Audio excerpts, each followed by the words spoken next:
ମୁଁ କ'ଣ ପାଇଁ ଏଠି ମନ ଦୁଃଖ କରିକି ବସିଛି? ଆଉ ଏଠି ମୋ ମାମା କ'ଣ ପାଇଁ ମନ ଦୁଃଖ କରିକି ବସିଛି?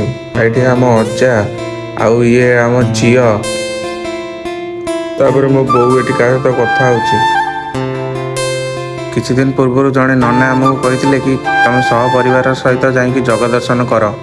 ସେଥିପାଇଁ ସବୁ ବନ୍ଧୁବାନ୍ଧବ ଆସିଯାଇଥିଲେ ଆମ ଘରକୁ ଓ ଆମେ ବାହାରି ଯାଇଥିଲୁ ଜଗା ଦର୍ଶନ ପାଇଁ। ବସଷ୍ଟାଣ୍ଡ ପାଖରେ ପହଞ୍ଚିଲା ପରେ ଚୁନୁ ଜିଦି କରୁଛି ମୁଁ କୁରକୁରି ଖାଇବି। ଏଇଠି ଆମେ ପଳେଇ ଆସିଲୁ ଜଗା ମନ୍ଦିର ପାଖକୁ। ଏଇଠି ମୁଁ ଚାଲି ଚାଲି ଯାଉଥିଲି ଆଉ ପଛକୁ ଅନଉଥିଲି ମୋ ଦି ଭଉଣୀ କୁଆଡ଼େ ଗଲେ। ଆଗକୁ ବି ଅନଉଛି ଆଉ ପଛକୁ ଅନେଇଲା ବେଳକୁ ସେ ଦି ଜଣ ଯାକ ହାଇ କରିଦେଲେ। ଆଉ ଖୁସି ବି ବହୁତ ଅଛନ୍ତି ଆଉ ମୁଁ ବି ବହୁତ ଖୁସି ଅଛି।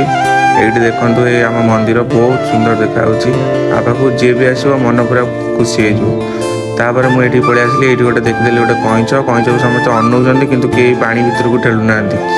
ମୁଁ ବି ଠେଲି ପାରୁନି କାରଣ ମୋତେ କଇଁଚକୁ ବହୁତ ଡର ମାଡ଼େ। ଆଉ ଗୋଟେ କଥା, ଆଜି ଏତେ ଭିଡ଼ ଥିଲା ଯେ ଆମେ ଜଗାକୁ ବି ଟିକେ ଦେଖିପାରିଲୁନୁ। ସେଇଥିପାଇଁ ଆମେ ସବୁ ମନ ଦୁଃଖରେ ବସିଥିଲୁ।